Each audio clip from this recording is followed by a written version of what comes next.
No one's available. All right. Well, thank you so much. What was your name again? Well, look, this is because we're dependent on foreign oil. I mean, he's going to have confirmation bias. Alex Stone is on his way to Japan right now, and they don't have anyone in Hawaii or California. They had someone in Washington, D.C., but that person is booked till 2 o'clock their time, which is 1 o'clock our time, and Jack Riccardi's show ends at 1 o'clock our time. So just morning, go right on in. They're reporting they terminated that trip early, and they were coming back through like the Tokyo Expressway system, and they were there for about 4 or 5 hours. Right. Yeah. No, you're right. Yeah. Well, Dan, I'm really glad that your son-in-law is okay and that you were able to get in touch with him. And got word. Is it 11:30, Don? Is that right? That the President's news conference has been moved 11:30 Central Time. So we thought it was going to begin momentarily. The White House has pushed back the Obama news conference now to 11:30. Apparently they checked with us. They found out the Gang of Four is on until 11:30. They said, all right, that's a good time, then we'll do that. We want to work with that Riccardi guy because we've had enough trouble from him as it is. Joining us now on Gang of Four and making it a Gang of Four, Yami Virgin from Fox San Antonio. Yami, good morning. It's good to see you. Good morning. It's great to see you. You've been involved in a local aspect of this story throughout the morning, and fortunately with a very happy ending. Well, making some calls. Part of that story we can't tell yet because I know our competitors are listening, but we do have a group that it's out in Hawaii right now that we will be talking to the organization about what's going on with them, their safety and everything else. I have not been able to sleep since I saw this going on last night. I've stayed up. I have friends in Hawaii, friends in the Marshall Islands, friends in Guam, and you see something like this and it's very scary. And I'm originally from Panama, and I can tell you, being in an earthquake, it's no fun. So you've been through one? Oh, I've been through several. One especially that scared me was right after September 11th. I was down in Panama,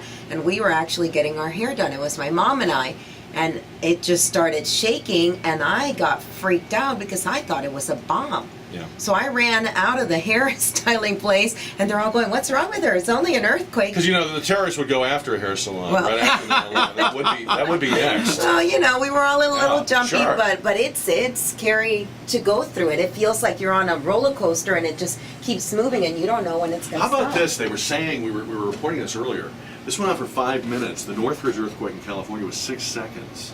And 6 seconds that probably felt like 5 minutes. So I wonder how long 5 minutes of an earthquake must feel. That must seem like an hour, right? Yeah, totally. But you know what? Dan made a really good point about the way the Japanese approach stoicism. Disaster. Yeah. That's a very good word because it's true. They have I guess Americans have this great expectation that we're supposed to have happy days all the time, and they work. They have such a great work ethic, and they have a sense of propriety where they. In a situation like this, they truly are emotionally ready for it, and they do bounce back very, very Do you think, quickly. Jonathan, also that's because of their history? I mean, this Right. is a country that's had their nation pretty much destroyed by war. Very few countries can say that and experience that in modern times, and have people still alive who remember that. Yeah, within memory, their nation's been devastated by war, and earthquakes are a common occurrence in Japan. I mean, this is just not. It's not unusual. What is unusual is the magnitude. So they are prepared for this. All right, we're coming back with more Gang of Four and our continuing coverage on News Talk 550 KTSA. We go into the newsroom for Karen. Jade Esteban Estrada from PlazaDeArmasTX.com. And where are you appearing these days, in addition to your serious comedic work? Actually, I'm doing several South by Southwest shows in Austin, but I've got a show at the Bonham Exchange Ballroom on March 16th. Okay. I'll be doing my show, Icons, The Lesbian Gay History of the World, Volume 4. All right. Jonathan and I will be going to that. I have to see I'll save a front row seat for Jonathan. Jonathan Gurwitz from the Express News editorial board. Your column is Sunday, right? It's actually going to be tomorrow. Oh, it's gonna be tomorrow? This week I have a special that I needed to go long, so I'm. What are you writing? Can you tell us? Yeah, it's about the disconnect between the military and American society in general. I had a great meeting this week with Colonel David Sutherland, who's the special assistant to the chairman of the Joint Chiefs of Staff, for warrior and family support. And what he does is go around the nation and try to help veterans and wounded warriors and their families connect with services that they need. And he's an amazing individual, and the work that he's doing is amazing, so I wanted to tell his story. Isn't it interesting how the news cycle has changed so quickly? Just a day or two ago, NPR, Wisconsin, those are completely being swept aside now. And one of the things that will also no doubt make news today is this news conference the president is going to have. The original main topic was oil prices. And that's curious because, of course, now he'll get a lot of questions about the quake and the tsunami. But what do you think, what do you expect the president is going to say about oil prices? Well, I think we got an inkling of it from the Sunday talk shows last Sunday, where some of the White House staff was talking about tapping the strategic oil reserve. And in fact, we had an editorial in the Express News this week that said, wait, we don't really have a disruption in the supply of oil. Libya supplies about 2% of the global output of petroleum, and they're down about 90%. So, I mean, that's a small hit to the petroleum supply. The reserve is there for real supply emergencies, not just for run-ups in price. And so it could go from being an emergency supply to being kind of a political slush fund exactly for presidents that don't want the fallout from higher gas prices. Precisely, and we've been very consistent over the years in saying don't use it for that purpose. And the other issue is that a real emergency in supply could occur because of if the unrest spreads to Saudi Arabia, then you would have a supply emergency and there would be a legitimate reason to tap the reserve. And I suspect that's what the president will be talking about. You know, yesterday, Saudi security forces opened fire on the Shiite Muslim minority in the eastern part of the nation. So the fears that supply could be disrupted in Saudi Arabia are really growing. And we had an expert on who said, you know, Saudi Arabia is just different. It's not going to go like Libya, Tunisia, Egypt. It's a mobocracy. They've clamped down. The Saudis are not as fired up as a people. They're not apt to turn out in the hundreds of thousands. So is it different, or is it the next domino? Well, look, I would say that just about everyone has been wrong from the beginning. When this stuff started in Tunisia back in January, or actually in December, people didn't even bat an eye at it. And then, okay, so it was Tunisia. It's not going to spread. Well, then it went into Egypt. But people said, well, Mubarak's got control. He's not going to lose control. Now Mubarak's gone. I would not underestimate the potential. Saudi Arabia is also different because it has a significant Shiite minority in the eastern part of the nation, which is the oil-producing part of the nation, closest to Iran. So there's a lot of politics. There's a lot of ethnic. There are a lot of ethnic issues that are involved here, and it's very combustible. It's another one of those countries that's an artificial construct too. It's not it's a collection of groups and tribes. It's not really a naturally. It was a nation basically drawn by Western map makers. What about the way the United States is sort of dealing with and responding to all of this unrest? We are taking a wait and see approach in Libya. Our DNI, Director of National Intelligence, even predicting in front of Congress, oh, those guys are going to fail, those rebels. Meantime, the Europeans are talking no-fly zones. The French have recognized the Libyan rebels as the new government of Libya. Are we right to let them take the lead on this because, after all, we're broke? Or is this bothering you that the French are the new leaders of the free world at the moment? And it's interesting. I did hear that the other day on NPR, and I was like, that says a lot. Just our lack of making a decision about what's going on, and their proactivity in this, it sets a pace for where I think the national, actually the other countries might take a lead in deciding where they're going to go with that. But so you're all right with that? I mean, we're broke, we're out of money, we're already stretched too thin. Let them do it. Well, it's going to be a whole different thing now with this Japan thing, but I think, so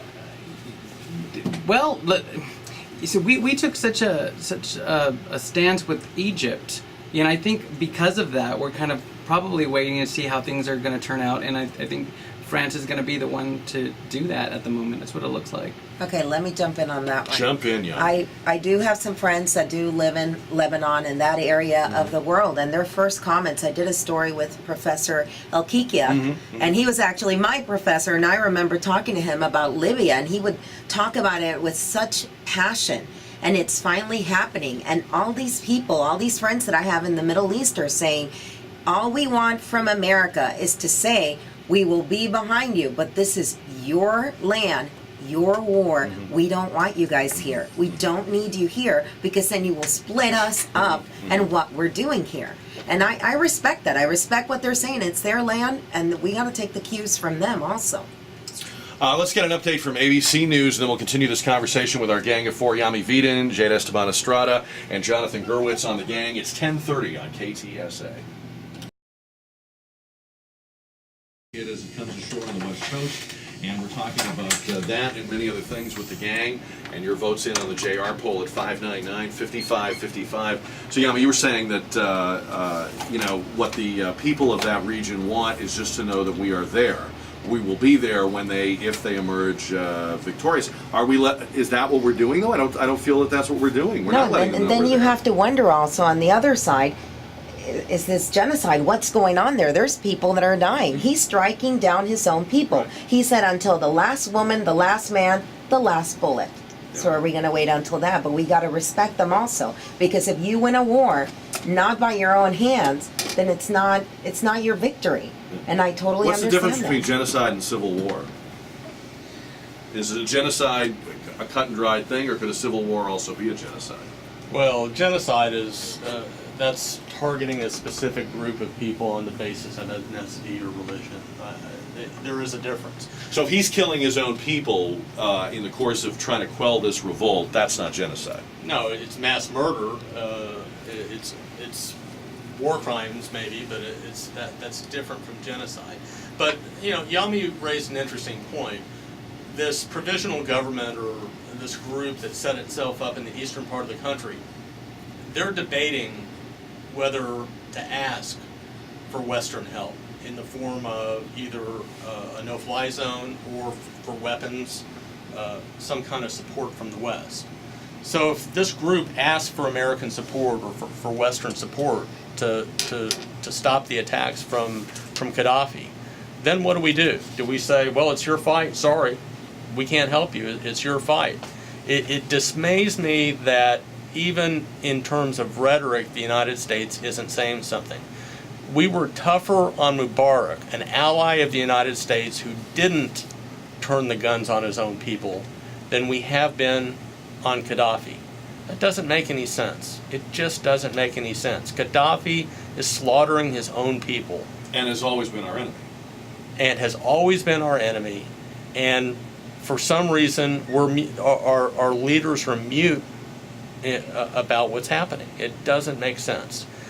Even if we're only lending rhetorical support, and there are other things that we can do short of supplying weapons or a no-fly zone. We have satellites and we have all sorts of intelligence information that we can give to the opponents to help them, to protect them, to warn them in advance, to help them strategize. There are things that we can do short of actually putting American lives at risk, or sending them weapons that would give them a fighting chance against The Italians were helping them out, though. The last I heard, it was the Prime Minister of Italy that sent in advisors. Right. Why is Italy involved? Doing it? Italy makes France look like a superpower. Well, let me ask you this, and I agree with you, Jonathan, so I'm not arguing with you, but let me just, since Barack Obama's not here, let me throw this out as the devil's advocate position. The White House seems to have moved to a regime alteration position. Right. And is that because, sure, we'd love to see these people win in Libya, but we're not so sure we want to see them win in Saudi Arabia?